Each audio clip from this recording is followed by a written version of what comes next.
Good morning. Good afternoon. And good evening. Hi, I'm Wiz. Hi, I'm Ace. And welcome to Builders of Nation on Fire or Bonfire. At sa gabing ito, wini-welcome natin ang ating mga pastor, leaders, disciples, and kung bago ka dito, welcome sa Bonfire Night. Binabati rin po natin ang mga OFW na kasama natin ngayong gabi. Sa pag-umpisa po na ating Bonfire Night, panoorin po na natin ang Bonfire Things to Remember.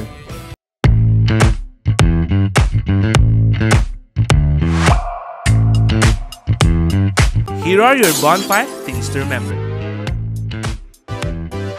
Bring your notebook, Bible, and ballpen. Open your heart to the message. Hashtag Puspus Yarn. No unnecessary activities while watching. Hashtag multitasker. Wag ganon. Focus on the message through our speakers. No? Kasi kung makikita natin, ang gaganda ng promise. Ang gaganda ng Hashtag promise. focus ka lang. Invite and tag your friends. Be a blessing. Hashtag friendship goals. Engage by sharing your thoughts and leave comments below. Respond to the message and take action. Huwag kalimutan mga ka-bonfire ha! Paalam!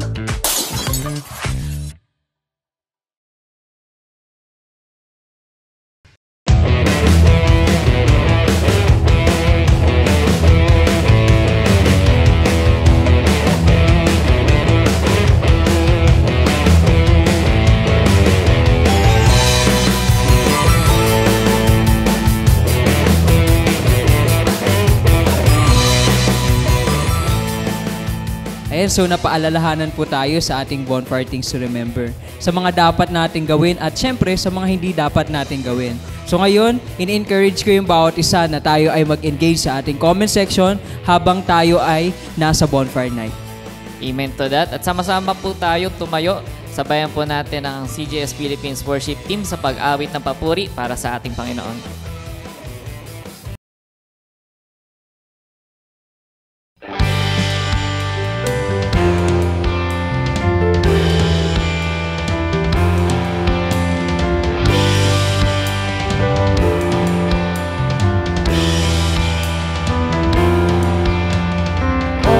God, we ask for your favor. Come and sweep through this place. Oh, we desire you. I just want to be with you, be where you are, dwell in your presence, oh God. Oh, I want to walk with you. And I will climb this mountain, and I'll step up the shore, and I have chosen to follow and be by your side forevermore.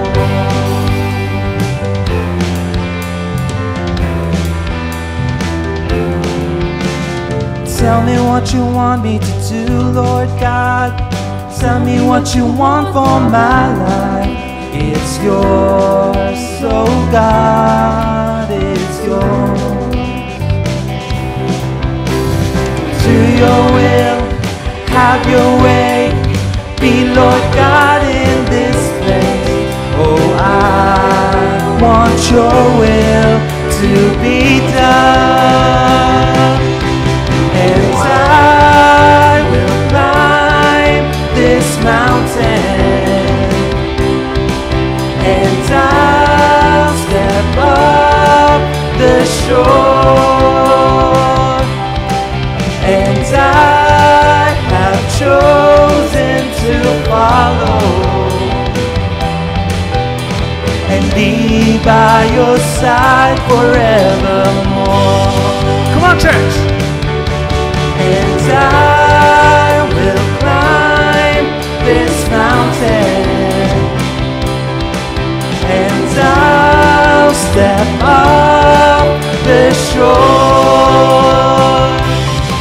and I have chosen to follow and be by your side forevermore.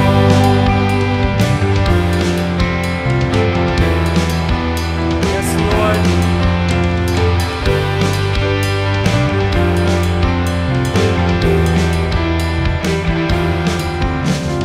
Tell me what you want me to do, Lord God. Tell me what you want for my life. It is yours, oh God.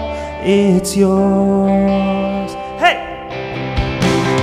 To your will, have your way.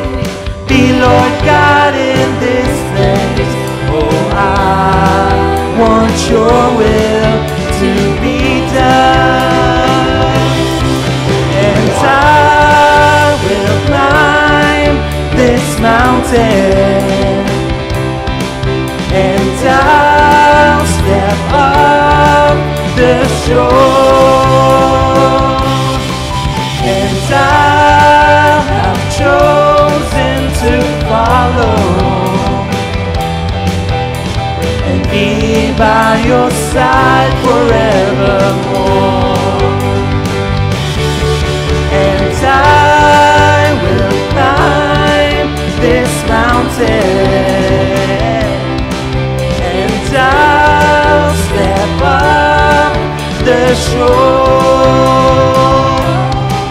and I have chosen to follow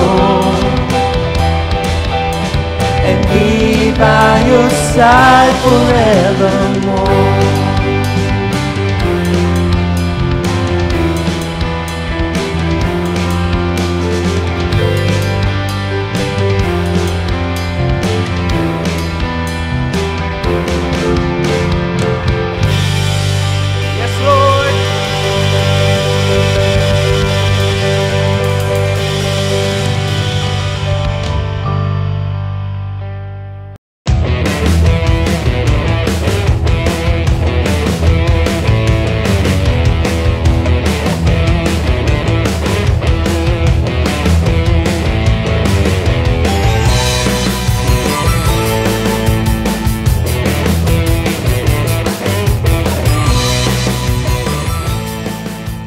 So praise God sa narinig nating mensahe mula sa ating awitin.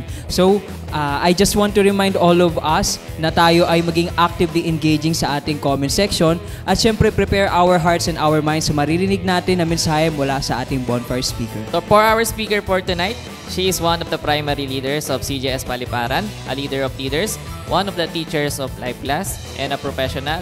Let's welcome Marisol Fortes.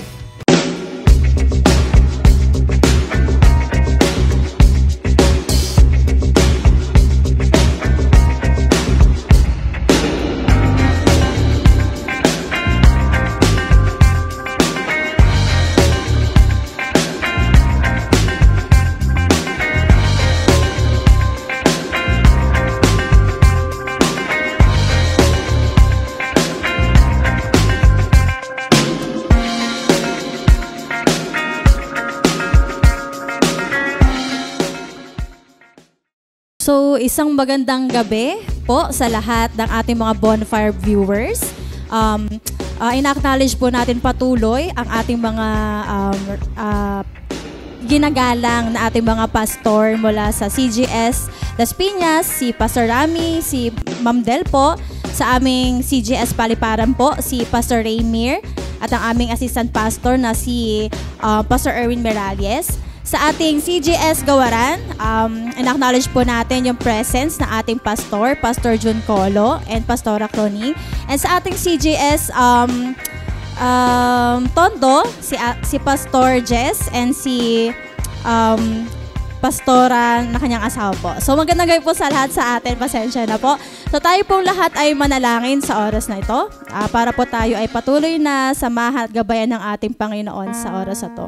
Panginoon naming Diyos na dakila sa lahat, muli ka namin tinataas, Lord God, pinapasalamatan sa pagkakataon na to, Panginoon. Lord, salamat sa opportunity na ibinigay niyo po muli sa akin para mai-deliver ko, Panginoon, mai-share ko, Lord God, yung inyong salita, Panginoon, sa pagkakataon na to. Lord God, patawarin mo ako sa anumang nagawa kong kasalanan or nagagawa kong kasalanan, Panginoon.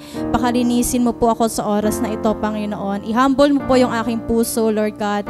At ikaw po yung magbigay sa akin ng wisdom, Lord God, and right word, Holy Spirit, para ma-deliver ko ng tama, Lord God, ng ang inyong salita, Panginoon, sa mga nakikinig sa oras na to. I pray, bigyan mo kami ng open mind and open heart, Lord God, to accept your word, Panginoon. And any distractions, Lord God, na aming kakaharapin, Panginoon, para hadlangan ang gawain na to, Panginoon. Dalangin ko na ikaw yung mag-alis ito, Panginoon, Lord God. Kumilos ka at maghari sa aming mga buhay, Panginoon. Sa inyo lamang po ang kapurihan sa tayong pangalan ni Jesus.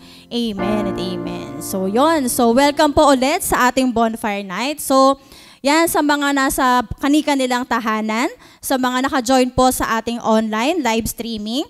Ayan. So, hinihingi po namin ng inyong cooperation na continue po natin na mag-tag, mag-comment, mag-engage sa ating comment section at gawin nating buhay ang gabi na ito dahil buhay ang ating Diyos na pinaglilingkuran. So ngayon, panibagong lesson po yung ating tatahakin, no, na makaka-relate ang bawat isa, na pwede rin na gigisingin ang bawat isa para maging aware tayo sa ating pamumuhay, sa harapan ng Diyos, sa harapan ng mga tao, at sa ating mga sarili na rin. So, ang ating introduction po is, we live in a world where many want freedom without responsibility. Maraming mga tao ang gusto ng freedom, kalayaan, pero ayaw nilang mag-held responsible sa mga ginawa nila or ginagawa nila. Ayaw nila na, o ayaw ng mga tao na panindigan yung mga nagawa nilang bagay. No? Gusto na ng freedom, kalayaan, pero yung after effect nun, yung aftermath nun, ayaw na natin siyang panindigan, no? But the Bible reminds us that every action, every word, and choice has consequences. So lahat ng mga bagay, bawat kilos, bawat salita na ating binabanggit, bawat choices sa buhay natin, meron niyang kalakip na consequences. Meron niyang kalakip na kapalit. Okay? Accountability is not a burden, but a blessing. No? It shapes our character, strengthens our relationships, and keeps us faithful to God. So ang ating keyword ngayong gabi is ang salitang accountability. Yan. So accountability. Okay. So magandang salita na iilan lang sa mga tao talaga ang nagpa-practice nito kasi ayaw ng iba na mag-held responsible or accountable sa isang bagay. Okay? For example, sa company, nag-fail ang isang strategy, no? Pero walang ni isa sa mga empleyado ang gustong maging accountable doon sa problema na yon. So marami ang umiiwas sa accountability. Marami ang ayaw ng accountability kasi mahirap, no? Hindi siya madaling gawin, no? So ngayon, ito po yung ating text na pag-uusapan. Matatagpuan po natin siya sa Romans chapter 14, verse 12, NIV version. So then, each of us will give an account of ourselves to God. Ayan. So lahat po tayo, lahat ng mga bagay na ginawa natin, ginagawa at gagawin pa lang, no?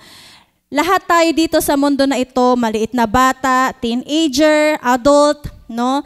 Mga seniors, lahat tayo dito sa mundo na to, pananagutan natin sa Diyos ang ating mga buhay. Okay?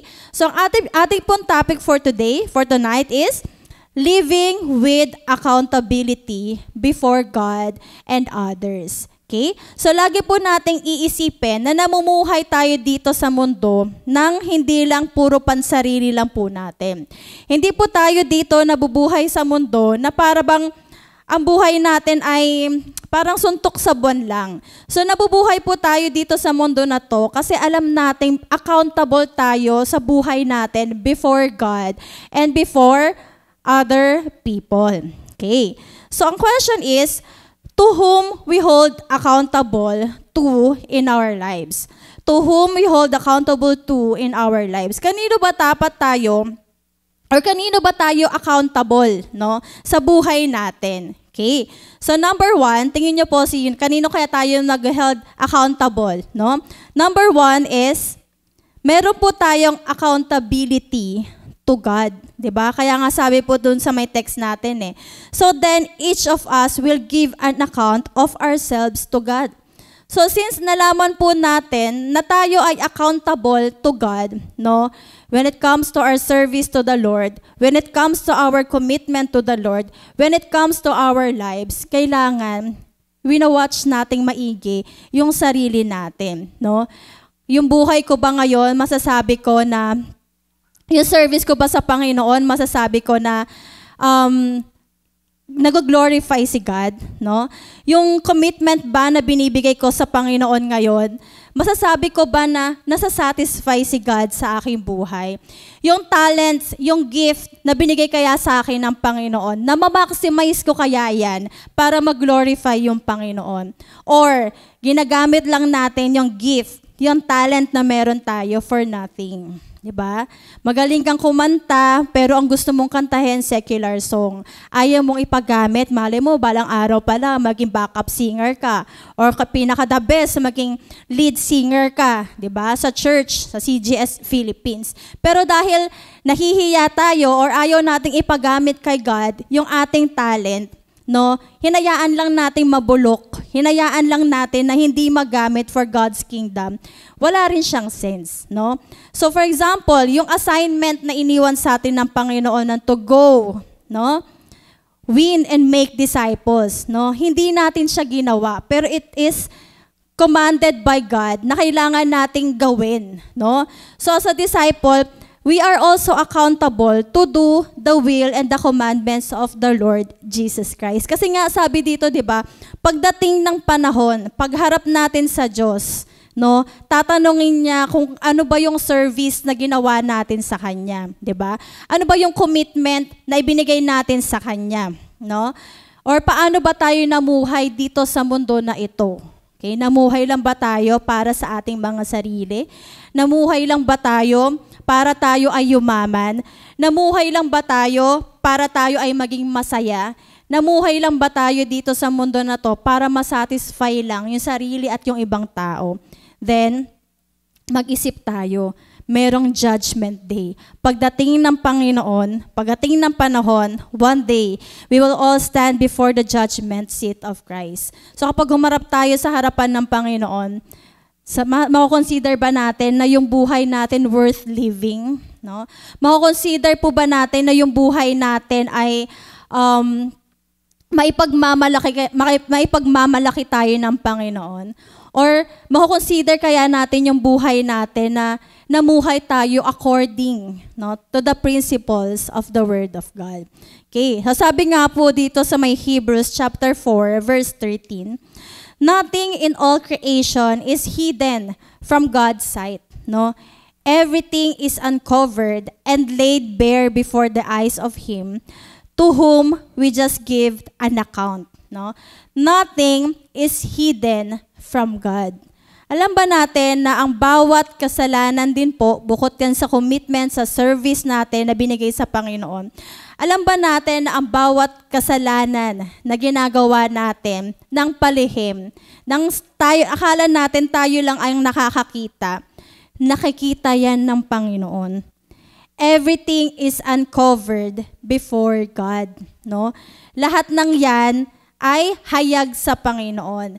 So, pwede nating dayain, no? Sabihin, yun sabi nga ni Pastor Rami sa atin, okay, akala ng mga tao, sa surface okay ka, nagde-devotion, kunyari, nagpapasa ng morning prayer, kunyari, nagbibigay ng report ng Sunday service and bonfire, kunwari.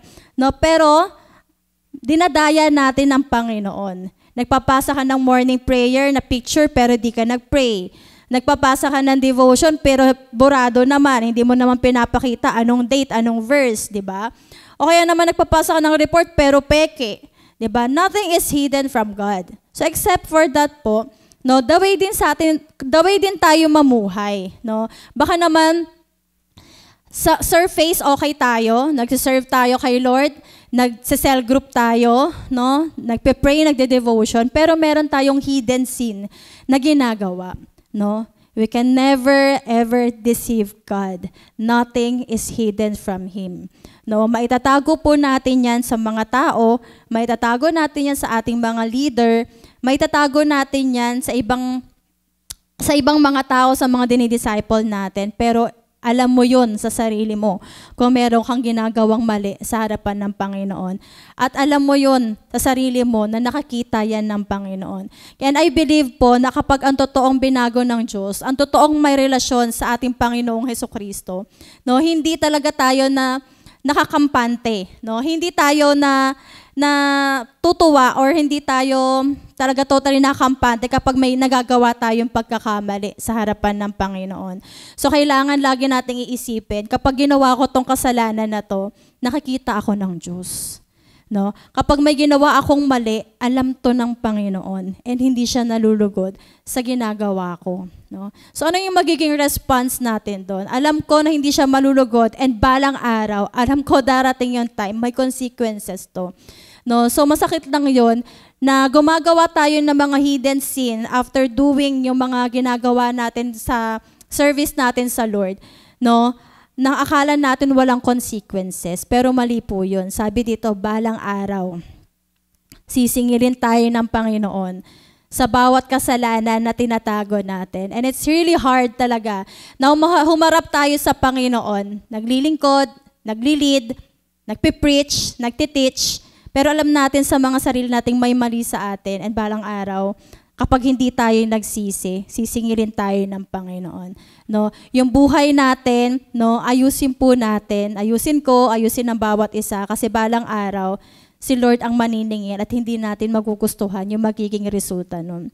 Okay? Living with accountability to God motivates us to pursue holiness and obedience. So kapag alam natin na merong accountable tayo before God, kapag alam natin na balang araw, haharap tayo sa Diyos, haharap tayo sa judgment ng Panginoon, ito yung magpupush sa atin, no?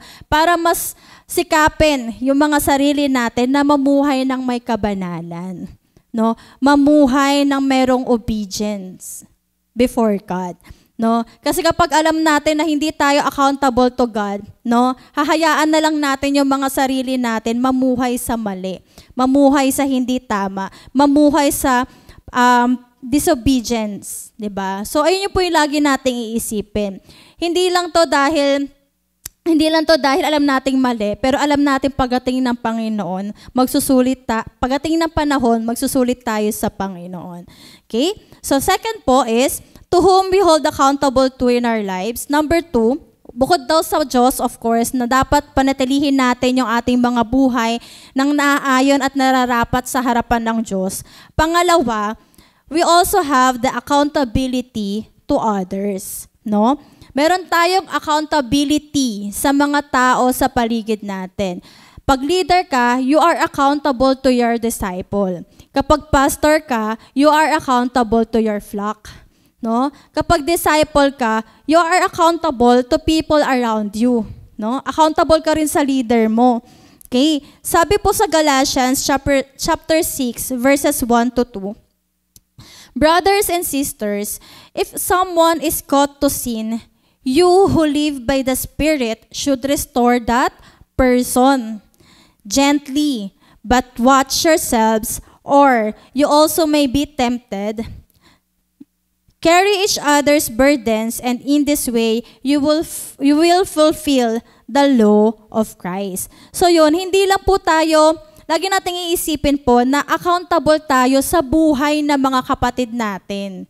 No? Pag leader tayo, we should be responsible sa responsibilidad or sa task na binigay sa atin ng Panginoon to lead our people, to lead our disciple. No? Kasi sabi doon, 'di ba? Kapag nakita mo yung kapatid mo na nagkasala, dapat tulungan mo. No? Dapat gabayan mo. Dapat i-lead mo. Hindi dapat i-chismis. Hindi dapat i-critic. Kasi accountable tayo sa mga tao na yan. No? Even yung mga co-leader mo, co-disciples mo, no? Yung mga tao na yan na binigay sa atin ng Panginoon, lagi mong iisipin, accountable ako dyan. No? Kahit pa sabihin natin na may bagay kang hindi nagugustuhan sa kanya, sa attitude na meron siya, you're still accountable to that person. So kapag alam mong accountable ka sa person na yan, gagawin mo yung best mo para maging maayos yung kanyang buhay. Ayan ang discipleship na tinatawag. Hindi lang tayo nabubuhay para sa ating mga sarili. 'Di ba? Sabi nga, if you carry each other's burden and diba? Carry each other's burdens, and in this way, you will fulfill the law of Christ. No? Sa team, sa grupo natin, hindi pwedeng isa lang ang gumagalaw. Hindi pwedeng iilan lang ang kumikilos. Kailangan lahat tayo nagpapasa ng burden ng bawat isa para yung burden na yan magiging equally distributed yan.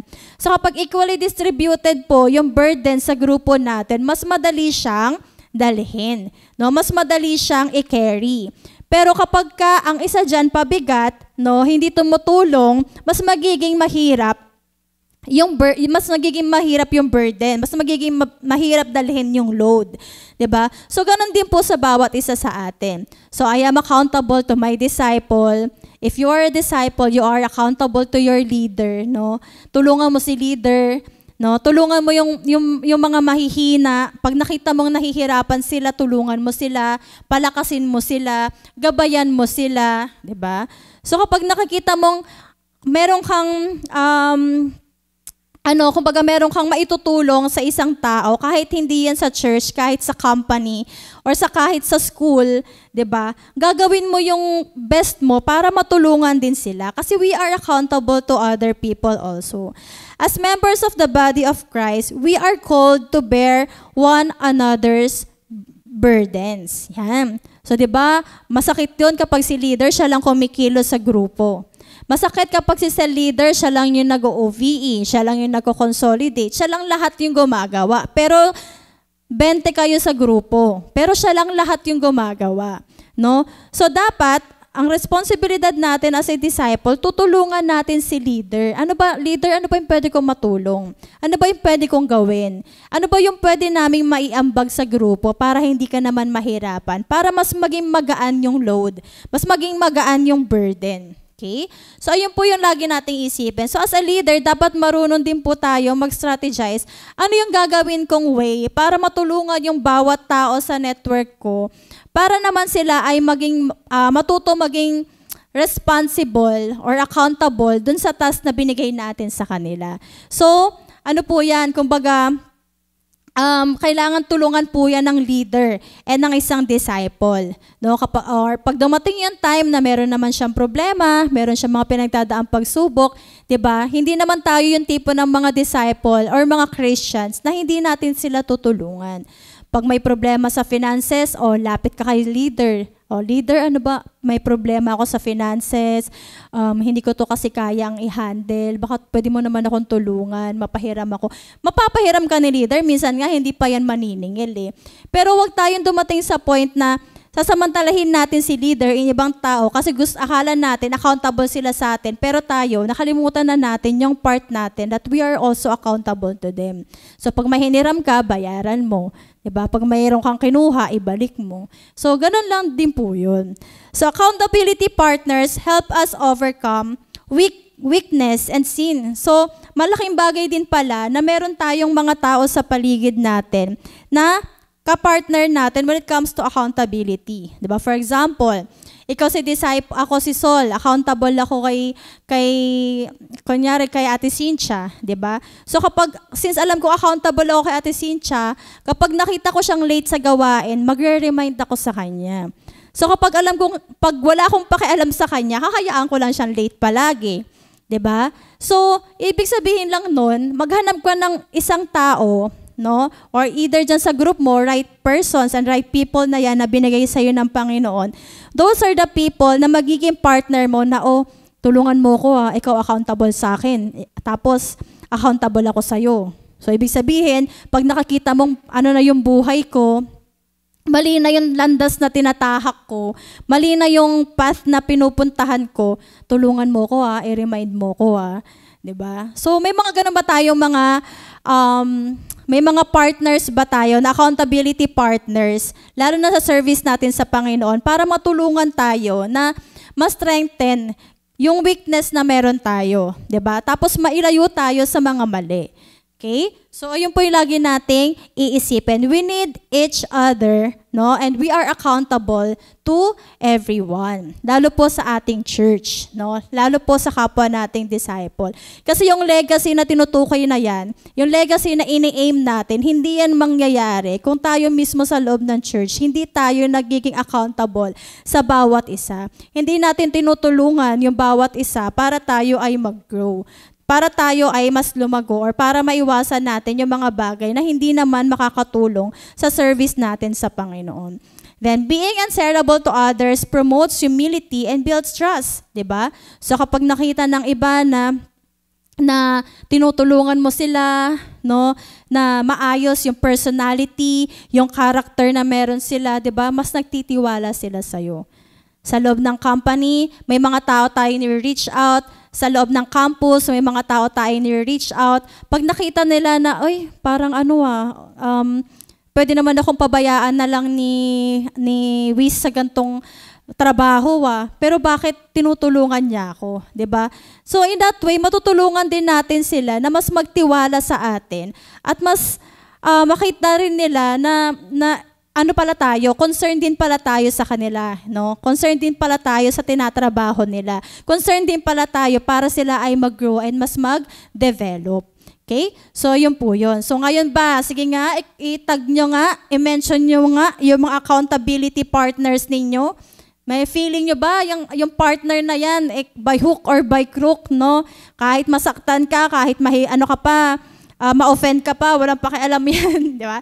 Kasi gusto niya mapaayos yung buhay mo. Kasi alam niya, accountable ako sa iyo Hindi kita itutulak sa bangin, no? Hindi kita itutulak sa bangin na alam ko naman na ikapapahamak mo. Hihilain kita, no? Pabalik sa presensya ng Lord. Ang sarap ng ganong kaibigan. Ang sarap ng ganong partners na accountable sa buhay mo, no? Accountable na hindi ka mapahamak or mapalayo doon sa alignment mo sa Panginoon. And then number 3, okay? So number 3, to whom we hold accountable to in our lives. Number 3, we are also accountable to ourselves, no? So una, 'di ba sabi nga sa una, we are accountable to God. So ibig sabihin, sa the way tayo mamuhay, pananalita, kilos, service, commitment, lahat ng 'yan, no? Lagi nating iisipin that God is our ultimate authority sa buhay natin. Siya yung standard ng pamumuhay natin na kailangan nating sundin. So, kailangan ayusin natin yung sarili natin before God para pagdating ng panahon, hindi tayo magsasuffer sa consequences na ginawa natin mali sa harapan niya. Number 2, we are also accountable to other people. So, accountable ako sa buhay mo. So, pag pinakailaman kita, huwag ka magtatampo. No? Pag pinakailaman kita, ibig sabihin, concern ako sa soul mo. Concern ako sa buhay mo. Pag pinagbawalan kitang gawin to, dahil alam kong makakasira sa buhay mo, makinig ka. No? Kasi, accountable ako sa buhay mo. Ibig sabihin, kapag nasira buhay mo, accountable din ako before God. So, yung pangatlo, na pinakamahalaga din na kailangan nating ma-realize is we are also have the accountability to ourselves. No? 2 Corinthians chapter 13 verse 5. Examine yourselves to see whether you are in the faith. No? Sabi, examine mo, i-check mo yung sarili mo, nasa faith ka pa ba? Nasa inline ka ba sa faith mo? No? Test yourselves, no? I-test ko ano na bang estado ko ngayon, no? Ano na bang status ko sa faith ko sa Lord? Ano na ba yung status ko as a leader? Ano na ba yung status ko as a primary leader? No? Do you not realize that Christ Jesus is in you? No? Unless, of course, you fail the test. No? Sabi doon, examine nga natin yung buhay natin. No? Nasa tamang alignment pa ba ako ng Panginoon? Yung faith ko ba, okay pa ba? No? Test mo nga yung sarili mo, okay pa ba ako? Ito bang ginagawa ko pa ba to para sa Lord? Ginagawa ko pa ba to dahil alam ko na kailangan ko itong gawin before God? No? So, sabi doon, test yourselves, di ba? Do you not realize that Christ Jesus in you? Pag nakita mo sa sarili mo na wait lang, parang may mali sa buhay ko Parang hindi ko na siya na-feel. No? Kasi may mga mali na ako nagagawa. May mga kasalanan na ako tinataglay sa buhay ko. No? Kapag hindi mo na na-feel that Jesus is in you, wala nang conviction, wala nang reminder, wala nang correction, you failed that test. No? Nakita natin na hindi tayo nag-held accountable or responsible sa ating mga sarili. No? Akala natin okay pa tayo. Diba? Okay pa, nag-serve pa ako sa Lord pero wala na pala. No? Hindi na pala ako okay sa harapan ng Diyos. Hindi na pala tama itong ginagawa ko. Hindi na pala ako aligned sa will ng Lord. We must examine our own lives daily in the light of God's Word. Diba?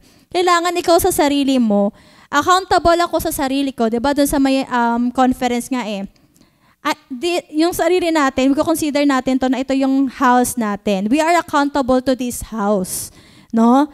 Okay pa ba to sa harapan ng Lord? O baka naman, hindi na ako namumuhay according sa will ng Lord. Baka naman, mas mahal ko na ang mundo. Mas nag-enjoy na ako sa labas. Mas pinapriority ko na yung ibang bagay before God. Okay pa ba ako? Diba?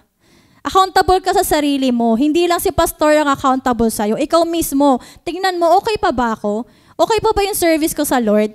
Baka okay lang ako malate lagi, pupunta ng church. Baka naging norms na sa akin, pupunta ako ng church, patapos na yung service. O kaya naman okay na sa akin yung hindi a-attend ang meeting. Okay na sa akin nang wala akong dinisciple, hindi ako nag-pray, hindi ako nag-devotion, okay na sa akin. Diba? Mali yun. So lagi mong iisipin, alam natin na accountable ang leader natin sa atin, but we are also accountable to our own selves. No? So yung disiplina, no? Disiplina sa sarili ang kailangan natin para tayo ay lumago. So ang mga leader, ang mga tao sa paligid natin, there are just instruments para tulungan tayo na mas ma-develop and mag-grow. Pero accountable ako sa sarili ko when it comes to my commitment to God. Okay. A life without self-check drifts into compromise and sin. Diba?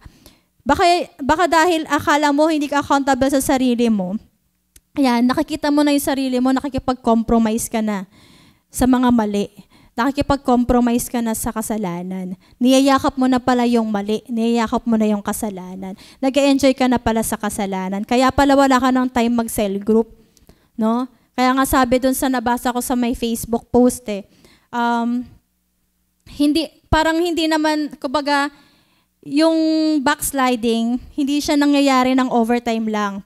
Kaya nagkakaroon ng backsliding. Hindi yan dahil sa nakikita natin sa church. Diba? Maraming mga nagdi-drift away, maraming mga lumalayo. Sabi nila kasi ganito yung church, ganito yung pastor, pangit yung sistema, ang gulo dyan, mahirap. No? Pero yung backsliding na yan, nangyayari yan kasi may kasalanan na tayong tinataglay sa sarili natin na hindi natin mabitawan. Right? Tama? So kapag yan ay pumasok sa buhay natin, sa ating mga puso, mahirap na talagang sumunod. Mahirap na talagang gawin kung ano ba yung gusto ng Panginoon. Mahirap na talagang mag-devotion, tama? Ako, honestly, kahit sa bawat isa, aminin man natin sa hindi, kapag may mali na tayong ginagawa, kahit tinatawag ka pa ng Bible, minsan, ina-itsapwera mo yung Bible ina-itsapwera mo yung Word of God kasi nga may kasalanan na nag-i-stay sa atin. Pero, kapag kayang kasalanan na yan, no, talikuran natin at iwan sa paanan ng Panginoon, makikita mo mas mag-grow ka. Makikita natin mas magle-level up tayo. At yung kasalanan na yan ay isang bara no, sa paglago natin, sa tinatahak natin sa discipleship. Yung kasalanan na yan, yung maghihila sa atin, papalayo sa calling natin. No? Papalayo sa mga taong near-reach out natin.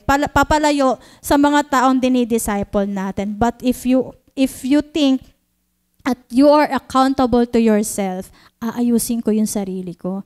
No?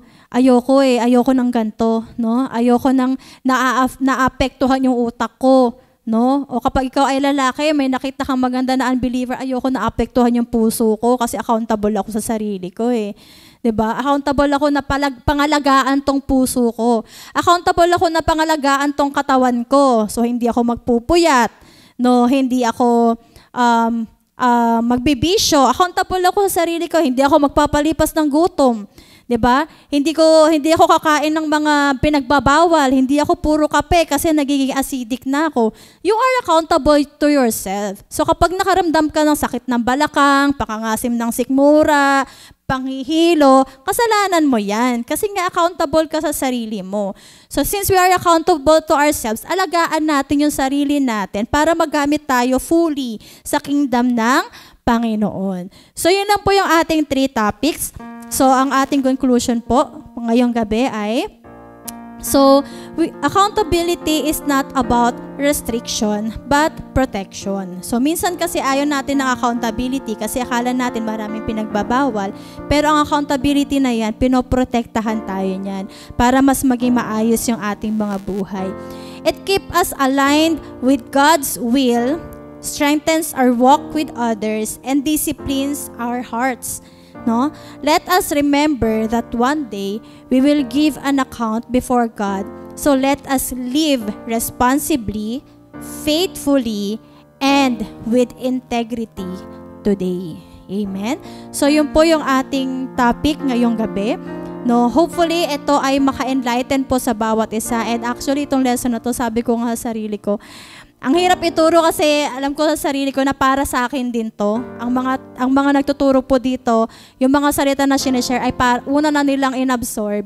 And hopefully sa ating lahat, even ako po, ma-apply po natin po ito sa ating mga buhay. So ngayon po tayo ay manalangin sa pagkakataon na to. So kahit po tayo ay nasa online, ipikit po natin ang ating mga mata. No? Alam ko, marami tayong na-realize sa pagkakataon na to. Maraming salita ang ini-remind sa atin ng Panginoon na unang-una tayo ay accountable before God. Lord, na alam natin na ang Panginoon ay hindi natutuwa, no, kapag tayo ay gumagawa ng kasalanan, kahit tayo ay nagsiserve sa Panginoon, kahit sa surface nakakita ng iba na okay tayo, pero you know it, and alam din ng Diyos, nothing is hidden from God. Alam niya kung ano yung mga ginagawa natin. And pagdating ng panahon, nawa hindi natin ma-experience yung consequences, pero nararanasan natin to ngayon sa panahon natin. Unti-unti na tayong sinisingin ng Diyos at kailangan na nating magbalik loob sa Kanya. So tayong lahat po ay manalangin sa oras na to. Panginoon naming Diyos na dakila sa lahat, tunay na Ikaw ay makapangyarihan, tunay na Ikaw ay banal, tunay na Ikaw ay Diyos na buhay, Panginoon. Maraming salamat, Lord God, sa mga salita mo na ipinahagi sa amin ngayong gabi, Panginoon. No, na alam namin na ang buhay namin ay hindi lang para sa aming mga sarili, hindi lang para kami ay mamuhay ng may kalayaan, kundi mamuhay kami ng alam namin na accountable kami sa lahat ng ginagawa namin, Lord God, to you, to other people, and to our own selves, Lord God. Kaya Lord, tulungan niyo po kami na mamuhay ng nararapat sa inyong harapan. Patawarin niyo kami, Lord God, sa mga pagkukulang namin na nagagawa, sa mga bagay na hindi namin nagagawa, Panginoon. Lord God, sa inyong harapan, Panginoon, patawarin niyo kami sa mga kasalanan na pilit namin niyayakap na alam naman namin na hindi ito yung inyong kalooban, Panginoon. Patawarin niyo kami, Panginoon. Patawarin niyo ang mga anak niyo. Patawarin niyo ang lahat ng tao, Panginoon. Dahil alam ko na ito yung dahilan kung bakit sinisingil mo kami ngayon sa mga natural calamities, Panginoon, na aming nararanasan, Lord God. Ito yung ganti mo, Panginoon, dahil hindi kami naging accountable before you, Panginoon. Kaya, Ama, patawarin nyo kami, tulungan nyo rin kami, Panginoon, na maging accountable sa mga tao sa paligid namin, as a Christian, as a disciple, Lord God. Hindi lang kami accountable to each other, Lord God, but we are also accountable sa mga taong wala pa sa inyong presensya, Panginoon. Tulungan nyo kami na mas maging diligent, Panginoon, to share your word, Lord God, to share your salvation, Panginoon, around us, Panginoon, para, Lord, wala kaming pagsisisihan pagdating ng panahon kung sila man ay mawala dito sa mundo na ito, dahil binahagi ka namin sa kanila, Panginoon. And of course, Lord, we're also accountable to ourselves, Lord God. Tulungan mo kami mahalin ang aming katawang panlupa, Panginoon. Mas magkaroon ng self-discipline, Panginoon. Tulungan nyo rin kami, Panginoon, na ayusin lahat ng mga bagay na hindi ayos, Panginoon, sa aming mga puso, Panginoon, na nagiging hadlang at bara para hindi namin magawa ang inyong kalooban, Panginoon. Kaya, Ama, maraming salamat, blessing and upon blessing, Lord God, sa bawat isang nakinig, Panginoon, sa oras na ito, Panginoon. And protection din, Panginoon, sa bawat isa, sa mga nararanasan namin kalamidad, Panginoon, Lord God. Heal our land, Lord God. Save us, O God. Praise you, O God. In Jesus' mighty name we pray. Amen. Amen. So, lang po, and thank you po sa lahat, and God bless. See you next week po. God bless po sa lahat.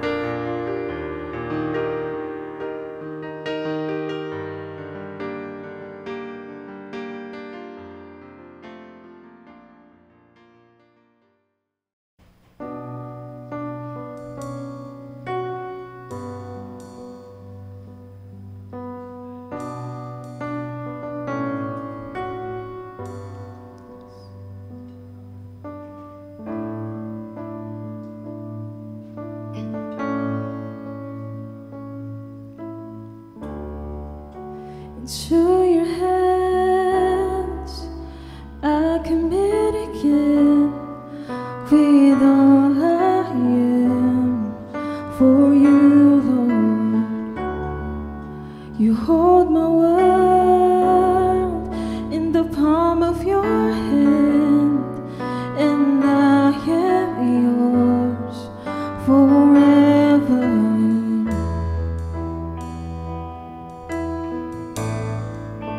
Jesus, I believe in you. Jesus, I belong to you. You're the reason that I live, the reason that I sing, with all I am.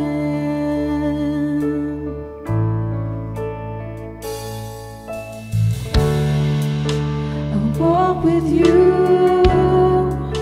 wherever you go, through tears and joy.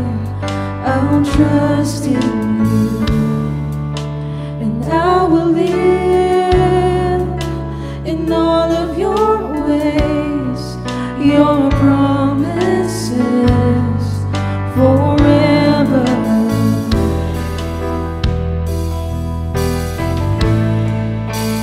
Jesus, I believe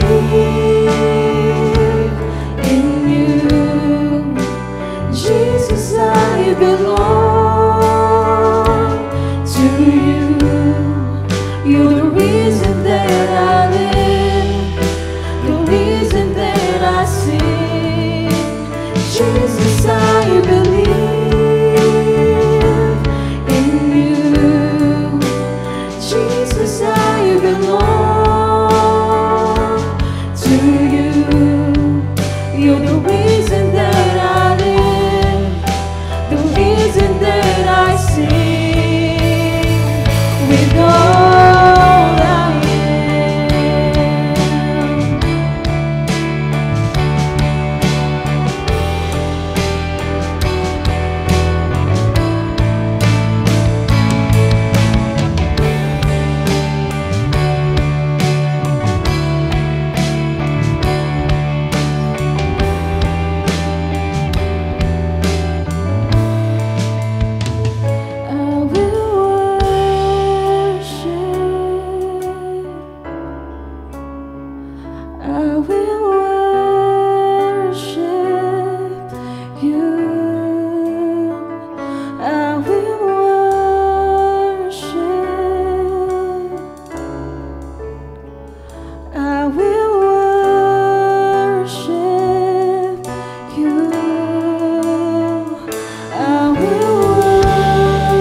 Jesus, I belong to you.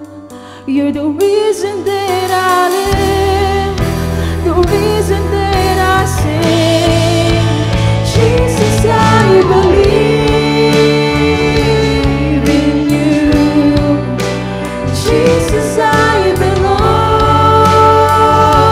to you. You're the reason that I live, the reason that I sing. Jesus, I believe in you. Jesus, I belong to you. You're the reason that I live, the reason that I sing with all I am.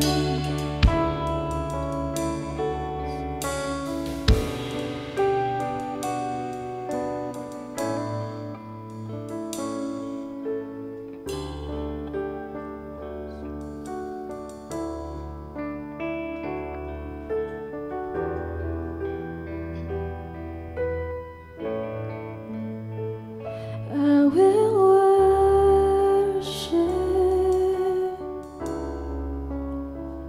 I will worship you. I will worship. I will worship you.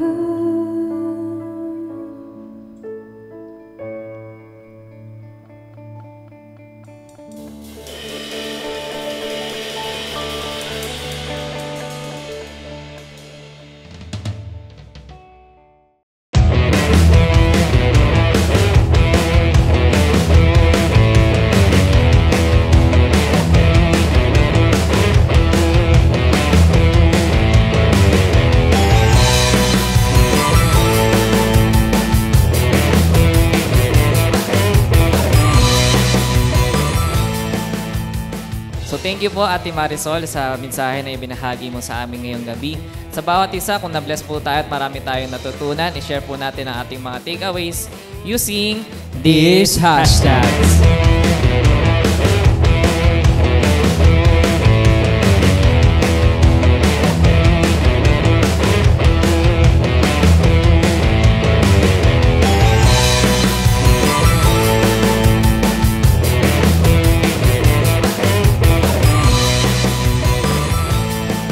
Praise God sa ating mga nakasama sa ating bonfire night mula simula hanggang matapos ang ating gawain.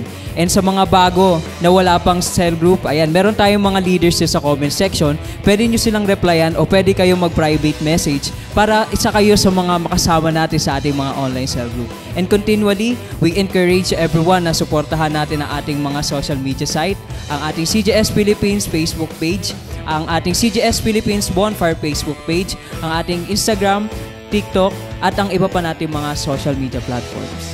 Amen to that. Kaya inimbitahan ko din po ang bawat isa sa ating online simbahay this coming Sunday.